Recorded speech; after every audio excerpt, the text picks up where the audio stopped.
welcome back, everyone, to the Victory Podcast. This week we have on Adam Butler. Adam just wrapped up his second season with the New England Patriots, which means that he has won one Super Bowl and lost a Super Bowl.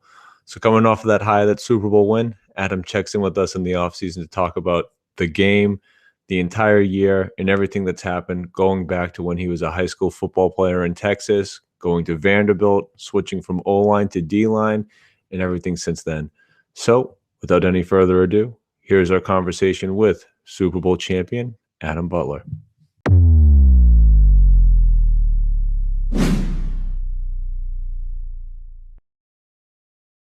Adam, thanks so much for coming on. How are you doing today? I'm good. How are you? Man, we're doing good. As fans of the Patriots growing up in the New England area, we're still riding the high of that win. Man, there's so many questions I'd love to ask you, but I mean, just if you could just walk us through, just starting with the game. Like, how did you guys feel, going into it, and then just over the course of the game, like how was that chess match? And just take us through everything that you were feeling.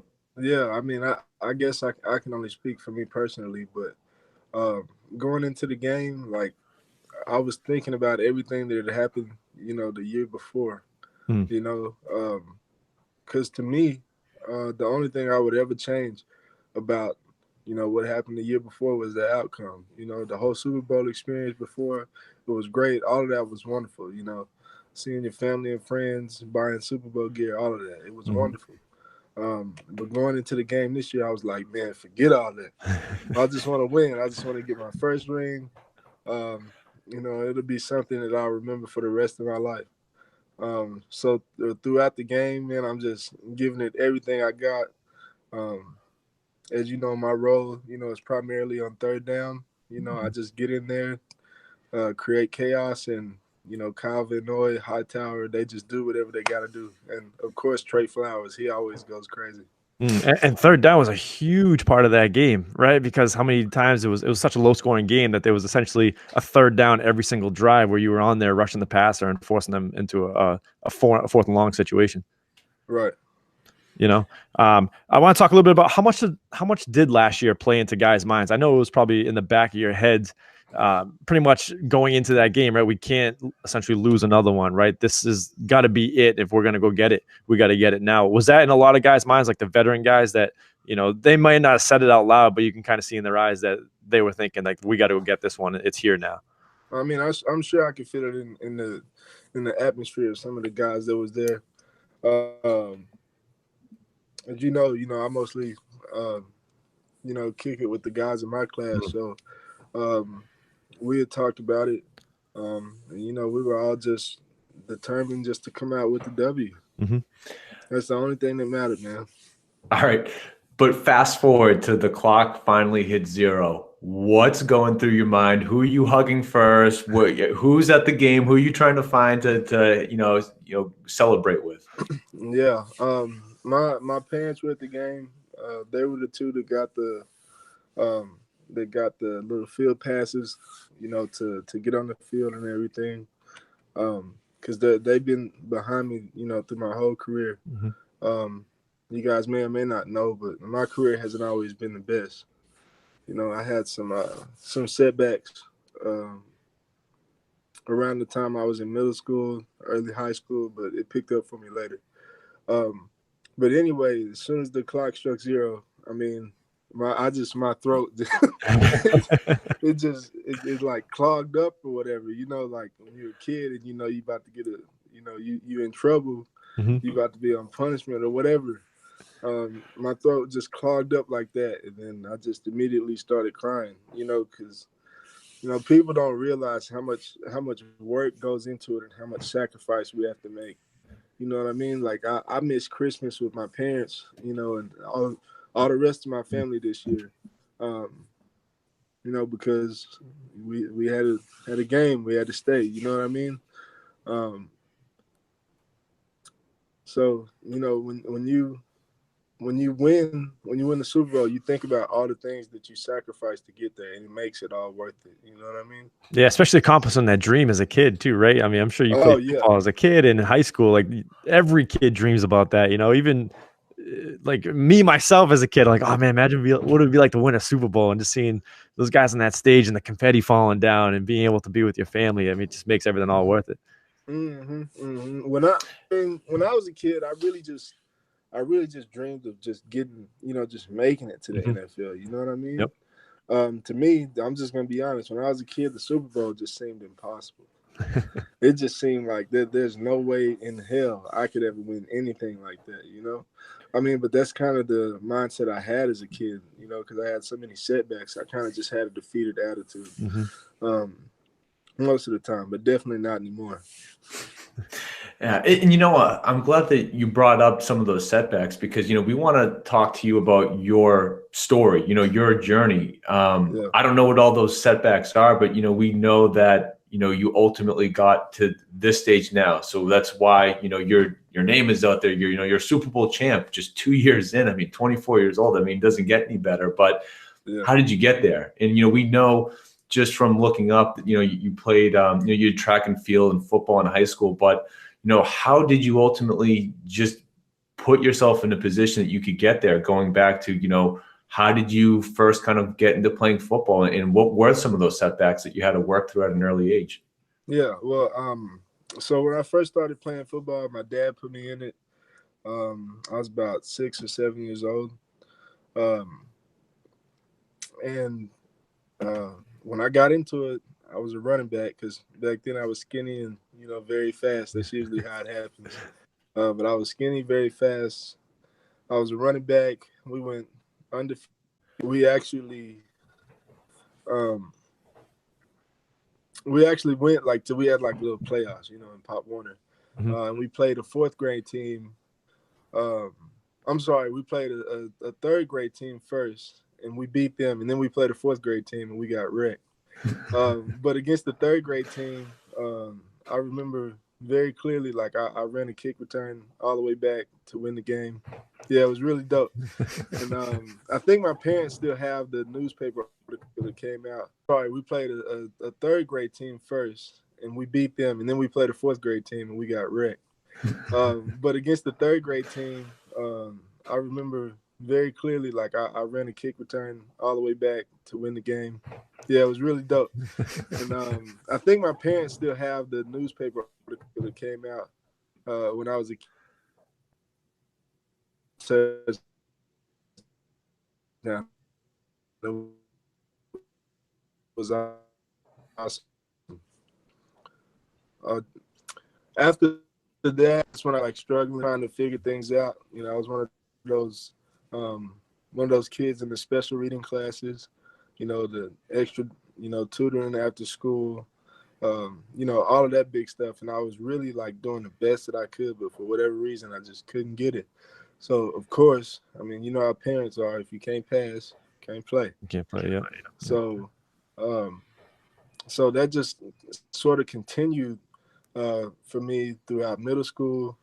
And in middle school was really when, times were really tough for me because I was finally passing my 7th grade year, but the coaches there didn't want to play me. They didn't think I was good enough.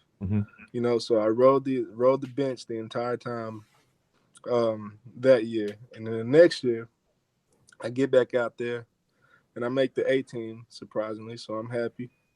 And then we start and I hyperextend my knee. And so I rehab, try to get back. When I get back, find out I failed Spanish. Oh, Jesus. So I can't play. I know. So, I mean, it was one thing after another. And that time my life was really tough for me. So finally, fast forward to my sophomore year of high school, finally my mom gets a promotion. And we moved to the Duncanville, DeSoto area. And I get around a great coaching staff, one of the greatest coaching staffs I've ever been around. And they just showed me how to work hard. They helped me, with my schoolwork and everything. They showed me how to carry myself. They showed me what it meant to be a leader and what it meant to outwork the person next to you to get to where you want to be. Before I ever got to Duncanville, I never knew anything about that. I didn't know how to work like that. I didn't know how to, reprogram my mind to think like a champion, and they showed me how to do that. My father was really good. It teach me those same things. They just communicated it to me in a different way. And it stuck.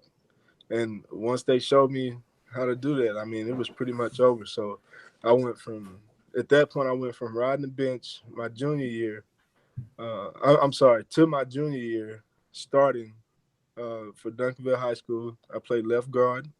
I know, I was a big, strong guy, kind of chunky. So then that summer, I just continued to work, extremely hard. Then I slimmed down. Back then, I was probably about 6'3", 280, and they moved me to left tackle. And I just dominated. And next thing you know, I got a scholarship offer from Vanderbilt, and everything just took off after that. Isn't that crazy though? You think like just a moment in your life of you moving and just like something that happens all the time with parents getting new job, like ultimately changed your life and then put you on the path that you're on today. Like you may not have thought about it in the time though, but looking back at it, it's like, holy crap, that one moment in my life essentially changed it and put it on better tracks, to have a better life. Right. Yeah. And, I got to ask, from that moment that changed your life, if I read something correct, there was another moment that changed your life, and it was a rib eating contest. That's right. You know what? Can you tell me how you switched? Yeah, how did you switch from offensive line to defensive line? And is that true that it happened over this rib eating contest? That's true. The rib eating contest kind of had something to do with it. So it goes like this. So the part that I left off at, I was a left tackle at Vanderbilt my senior year. All-American, whatever. Vanderbilt picks me up. My first year, I'm sorry, I'm jumping the gun. So, in between the time I was going to Vanderbilt, there was an All-American Bowl called the Offense-Defense Bowl, right? So, one of the guys got sick on the opposite team, and he didn't make it. He was the center for the opposite team, so. They bring us all in. We have a meeting, and they told us, like the orientation thing. And then at the end of it, they're like, okay, we're missing a guy. We need a center. Is there anybody willing to do it? So the room is just silent. I'm like, okay, fine. Yeah, I'll do it. So they moved me to the other team, and I played center for that All-American Bowl. For the first time, never played center ever. Oh. I had like one snap where I just snapped it over his head. Other than that, I was doing pretty good. So after that, Vanderbilt found that out. So my whole entire first year at Vanderbilt, I was the backup center. And then Spencer Pulley, I don't know if he's still with the Chargers. I'm not sure. But Spencer Pulley was another center. So one time our starting center got hurt. I thought I was going to go in, but I didn't. They didn't want to burn my red shirt. So they put Spencer Pulley in. So then that spring, the spring after that year, James Franklin comes to me. He's the coach at the time. And he says, we short at defensive tackle. We need somebody to come over. Are you willing to take the job? And I'm like, yeah. Oh my goodness. I'm sorry. I just skipped the entire story. Okay. No, Let me back up again. It's a lot that happened. After that season, we had a bowl game. It was the Music City Bowl in Nashville. So thank goodness we didn't have to, travel go too far. Super far. Right. Yep. Okay. So we had a bowl game, and one of the festivities of the bowl game was to ride a boat called is it the General Jackson or the Jackson General? One of them. But There's a boat in Nashville that you can ride, and you can have dinner on. There was a magic show, all of that. So at the end of it, they're like, okay, we're going to wrap this up. with the rib eating contest. So my coach gets up there and he calls out the people in the contest. So it's me, my best friend Tori Agee, and a couple other people. So we get up there, and the way that the contest worked was the ribs had bones in them. So in order to score points, you had to eat the rib and put the bone in the bucket. That's how they were counting how many ribs you were eating, right? Mm-hmm. So we're eating for 60 seconds. We got 6 seconds to eat as many as we can. So we're eating the ribs, and the judge is counting our bones. So they do our bones first, they count. And so they go to the other team, and I'm watching the judge. And this guy has ribs on his plate with no bone in it, right? So he didn't eat the rib. He just slid the bone took the bone out of out, the rib yeah, and just yep. put it in the bucket, right? So I call him out on it. And I'm like, wait a minute. Like, I stand up in front of everybody. I'm like, wait a minute. He's got ribs on his plate with no bone in it. So how can you count those if he didn't eat them? Yep. Right? And so the judge is looking like, you know, because like, she didn't notice. So she's like, I didn't count those. And I'm like, okay, where are the balls that you didn't count? And so she starts stuttering. And then so the guy stands up. He takes the microphone from the judge, and he's like, what kind of man looks at another man's plate? You know, and stuff like that. Yeah, so I stand up, and I take the microphone from him. I'm like, what kind of man cheats in a rib eating contest? You know, and so we start going back and forth and stuff like that. We're about to fight, so they stop it. And so the defensive coordinator, like, I got word of this from, you know, other people. The defensive coordinator, Bob Shute, was like, man, I need that. So then that's when James Franklin comes in, and he's like, look, we short on defensive line. We need somebody with your attitude, your athleticism, to take the job. We think you'll be perfect for the job. And I'm like, yeah, I'll do it. So the journey from working my way all the way from the bottom, all the way back up to the top starts again. So I'm in the back of the line, going through speed bags, all of that kind of stuff. By the time training camp rolls around, I'm starting. That's crazy. Yeah, it is. Okay, and so we talk. All right, so you know you play as a defensive lineman now. Now it's combine time, right? Right. Take us through the combine a little bit, because I know the 40 time for a defensive lineman doesn't necessarily matter, but your 3 cone time was off the charts. We have, you know, Steve, if I'm right here with the statistics here, a 7.5 for your 3 cone time, which I think at that time would have ranked you right around second in the NFL combine. Yes. So, just to be clear, I think that was at your pro day. Pro day, yep. Yeah, that, you know, you came in. Day, yeah. Yep. And then, I mean, if that's the case, then that's crazy. Yeah, you know, right. I mean, I didn't say anything, but that week I threw out my back, trying to get ready for, like, you know, the 40-yard dash and stuff like that. Like, I was really training, you know, really determined, since I didn't get an invite to the actual combine, you know, so I kind of had a chip on my shoulder, you know, because I was hoping, but yeah, I threw out my back that week. And, we were just comparing stats here, and we were just comparing stats, and that cone time would have ranked second in the draft, which would have been, you know, in the combine, which is pretty remarkable. It just shows your quickness and how well you are with your hands and your feet, and just a combination of both. Wow. You know, I did want to go back to just your time at Vanderbilt.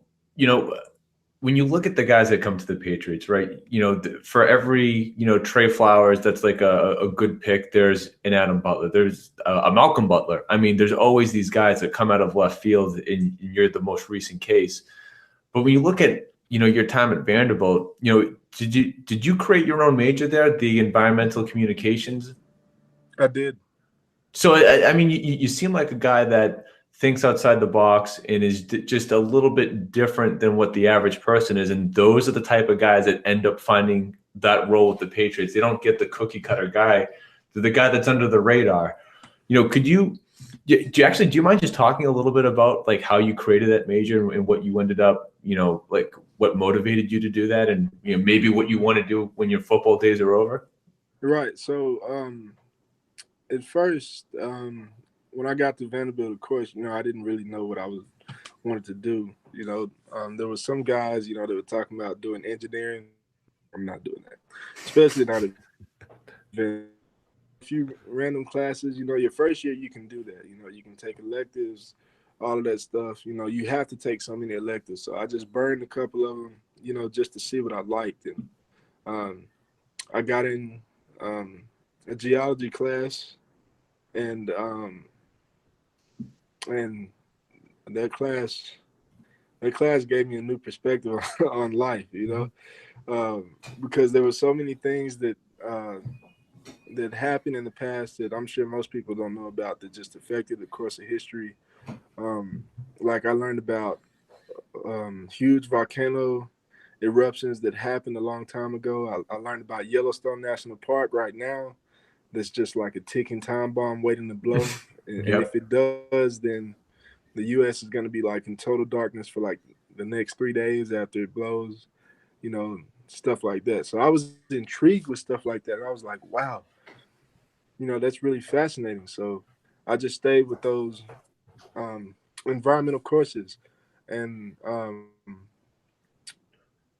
because, I've always loved the environment, I grew up watching Animal Planet all the time. And even now on Netflix, like, no, it's not on right now. But I went to sleep to it last night. I was watching one of those life documentaries on Netflix. I've always loved the environment. But anyway, I began to watch Les Brown, who's a very popular motivational speaker. And so I said, you know what? I think I can do that. I think I could be a motivational speaker one day. Why not? I'm sure if I work hard enough, I can do it. So I started taking communication studies classes. At first, I was kind of terrible, but after that, then I got really good at it. And so I noticed in my science classes, I noticed a lot of stuff, but I noticed in my science classes that a lot of the scientists that were telling us about the scientific processes and the scientific things that go on with the environment, I noticed that they suck at communicating it to the rest of to the rest of the community, to the rest of the United States. So I said, you know what?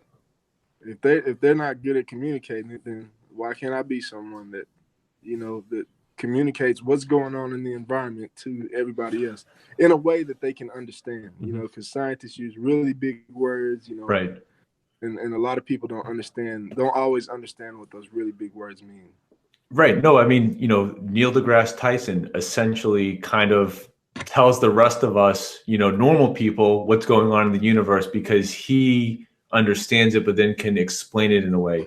And when you get, the Sean Carrolls of the world that understand quantum mechanics and can really go and take this thing that like none of us can wrap our heads around and explain it in a way we're like, okay, like we kind of understand what's going on now. That's a key piece that is just something that we don't really have a lot of people that are really good at taking subject matter that's hard and then putting it in a way that other people understand.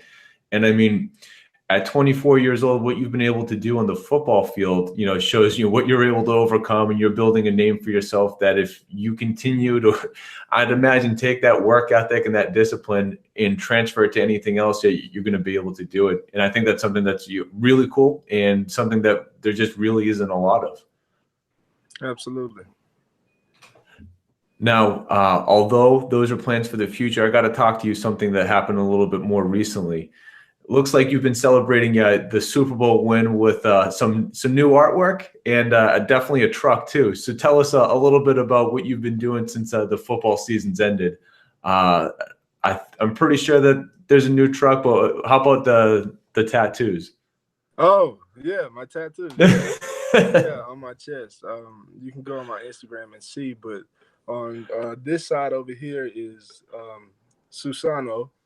So Susano is the god of valor.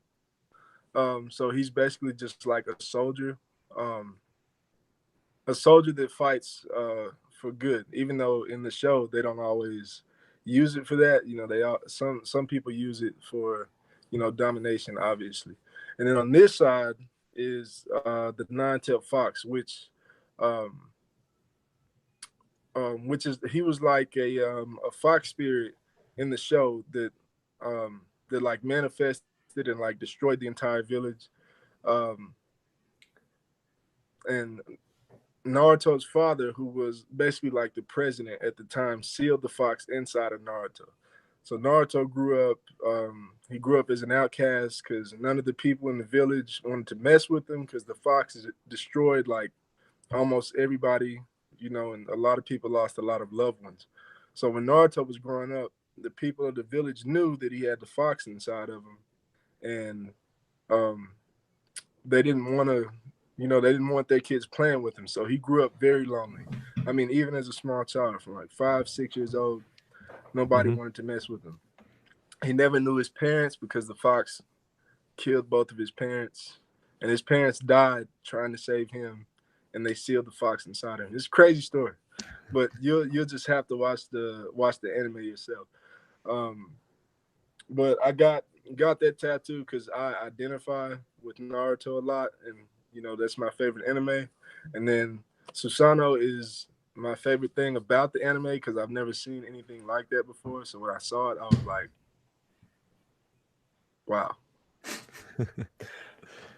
That's very cool. No, I mean, I don't know much about it, but I mean, it definitely, I can see that that's something that, you know, you could identify with. And, you know, that's sort of like kind of have to tap into that place sometimes, right? When you need that little extra motivation, you really need to dig in. Like that's kind of what you can, you know, tap into and, you know, kind of get there. Yeah. Adam, I got a question for you. And this is kind of a little off topic. Talk to me about the duck boats after the Super Bowl. And that was your first time on the duck boats, right? As far as going through. How crazy was that? And, you know, how crazy was the fans and just the whole experience that was in general? Insane. I've never seen so many people in one setting in my life.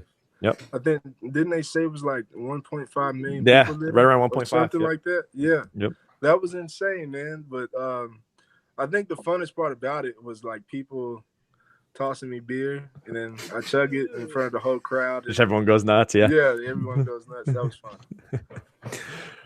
Well, hopefully that's the first of many trips on the duck boat. I really hope. I hope so. I'm just gonna keep working. That's it. You know, I did want to ask just a couple last things here. You know, as it relates to just, you know, you and how you've grown over time. You know, we always love to ask guys in your position, you know, what advice would you give to younger kids? But you know, before I actually ask you that, I think I read that you had a vision board growing up, and you always kind of had goals in front of you, and and you always had a bigger goal of, you know, going to the NFL. So what importance do you put on a vision board for whether it's, you know, maybe at this point in your life or even for, you know, a younger kid, middle school that's looking to sort of figure out, you know, what they want? Yeah. So I actually have my vision board right here that I made before I actually made it to the NFL, and I still have it on my wall. But you guys can. Oh, cool. That's awesome. Yeah, I know. Dang, my flower kind of fell off. But anyway, yeah, so that represents like my degree. You know, it says Vanderbilt University, but the quality's bad because print is bad. So yeah, so you can see right there, those are some of my my short-term goals, you know, and it says getting ready for graduation during internships and networking with my professors. So before I graduated, I did like 2 or 3 internships. One of them was with the Tennessee Environmental Council. And the other one was some kind of waste management company. And I would, you know, drive like the bulldozer and stuff like that. And then I would come in and do office work, trying to get solar panels for the place and stuff like that. The next one was, you know, getting ready for the draft. You know, I was just training, trying to be, you know, the best I could be. The next one was being a college All-American. I didn't get that one. The next one was being the top 20 best players in college football. I didn't get that one. And the last one is kind of embarrassing, but it says still with my ex, you know, because I was in love with my ex at the time. And I put, we make each other better people. Yeah, moving on. Anyway, so down here I put my life goals. See how it says my future? Yeah, right. Yeah, kind of cool. So my life goals, strongest relationship I've ever had with God. I've definitely had that over the past couple of years. And to be honest, without that, probably wouldn't have made it. Because there's been so many times where I'm like, oh my God, why do I do this? You know, Yeah, I can imagine. Workouts are so hard. There's a lot that comes with being a football player. Being able to provide for my family and not struggle. I don't really have a family yet, so I mean, I can't really check that off. Be the greatest football player I can be. I don't think I'll ever check that off because I'm gonna be, you know, just working until I retire. So maybe when I retire, I'll come back and check it off. Be able to say I broke the stereotype. So, you know, typically, you know, when guys get in the NFL, you know, they blow a lot of money, you know, they're broke, you know, by the time they, you know, they retire, you know, they retire with no money, etc. I checked that off recently, you know, because I'm saving a lot of my money. I know you said I bought a truck, but in the past, since I've been in the NFL, it's probably the only major purchase, you know, that I've made, which is good. Mm-hmm. Definitely. Make my parents proud. I checked that off after the Super Bowl because they told me I made them super proud. So that's good. Give back to those who gave to me. I really need to check that off because the first thing I did in the offseason this year when I came back was go to a nursing home. I went to the nursing home with my great aunt and some of the other people that, you know, take care of her. And obviously the rest of the nursing home, because all she does is talk about me and, you know, the Patriots and stuff like that. So when we were in the Super Bowl, they had a Super Bowl party. And when we won, obviously they all went crazy. So I went down there to see them, you know, and just give back to the community. So that's so great. cool, That's man. great. Thank you so much for sharing that. And you know what? Just from looking at that one bullet point that didn't come through, that was referencing a certain action. Maybe we can update that board. You know, we'll get some fresh bullet points on there. yeah, that'd be good. I mean, considering so much that you've accomplished, man, I mean, you just got to keep dreaming bigger, right? I mean, that's all the only thing you can do. When you keep reaching your goals and your dreams, you got to make them bigger and bigger. Yeah, absolutely. That's awesome. Yeah, that's great. And like, why did you start the vision board? Like, is that something that you just did on your own? Is that something that was part of like the school requirements, or like how'd that all come about? No, it was a family idea. Yeah. My sister suggested it, and so we all did it. We all took a trip to Galveston. We bought supplies down there. We made a little vision board. I think it's a really great. I think it's And then every young we kid just should do all that shared too. it. Yeah. I think every young player should, because you wake up every day and see it, right? And I think that's the why I biggest keep thing it of on it. the wall. Yeah. Yep. Yeah. That's cool.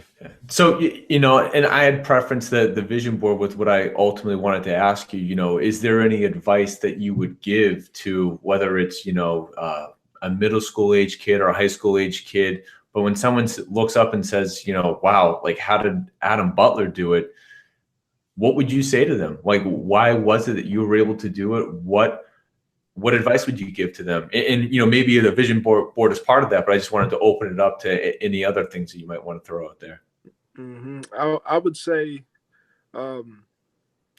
finding the key is finding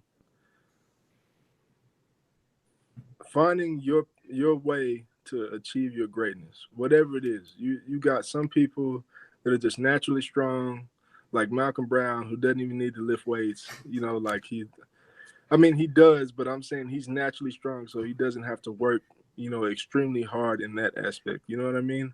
But he might have to work on his speed. Yeah, genetically. Yeah, exactly. Right. He's just genetically, you know, that way. So I would say just understanding everyone has their own cards that they start with. It's like a game of cards. Like you either get a good hand or you get a bad hand.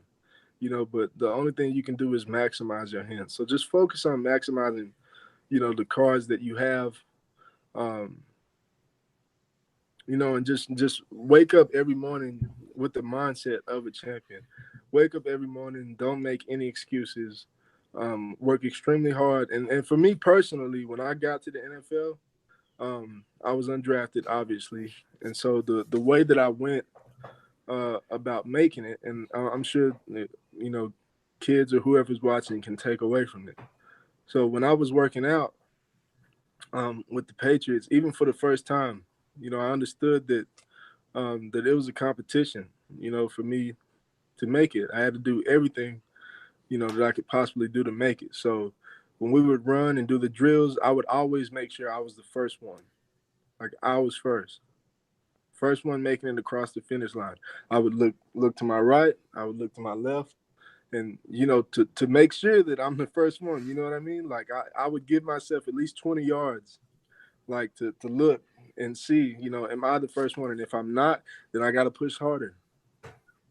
That's awesome. To be the first person. When we would run from drill to drill, I'm the first person to the next drill. Even if I have to wait 5 seconds for everybody to get there, I'm the first person to the next drill. And I still keep that same mindset to this day. When I'm working out, I'm looking right, I'm looking left, making sure I'm the first one. Because that's what you have to do. You have to be the first person up in the morning. Because you have other people. There's so many other people competing right now to get into the NFL. Like, we might draft a defensive tackle this year. So I've got to outwork him to try to make the team. That's the way it goes, and it never stops. But once you figure out how to work that way, and once you develop that champion mindset, you can do anything. Yeah, because you can apply those principles to everything that you do. You can apply those principles to a regular job. You can apply those principles to an actual family. Whenever I have a family, I'm going to be the first one up. I'm going to be the first one, to make sure that everything in the house is straight, make sure the doors are locked, et cetera. You can apply it to anything in your life. Yeah. Well, unfortunately, you said that on a podcast, so your future wife is going to be able to pull it up on the days that you want to sleep in. She's going to reference it like, "Hey, you said you were going to be the first one up."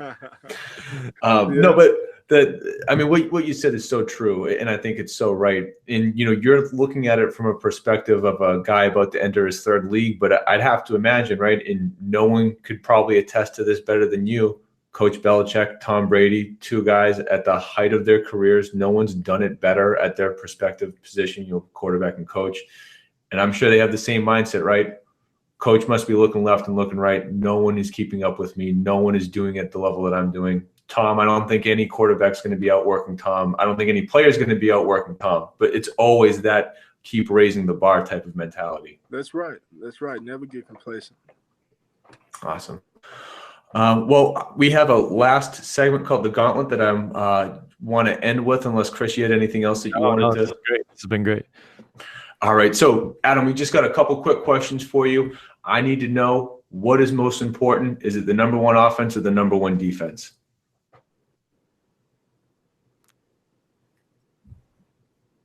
I would say the number one defense. And I would say this Super Bowl attested to that. Yep. Sure did. Some people might say it was a boring one. I don't know. I thought that was a chess match and a half. Yeah, there might not have been offensive fireworks, but man, that thing was it was a dogfight. I loved every second of it. Yeah, I don't. I don't think it was boring, and I say that from a person that knows football from the inside out. You know what I mean? Because when you know football, you watch it differently than the average person. So I guess that's just an opinionated. Oh yeah, it's thing. Yeah, it's definitely an opinionated thing. But both sides showed very, very great defense.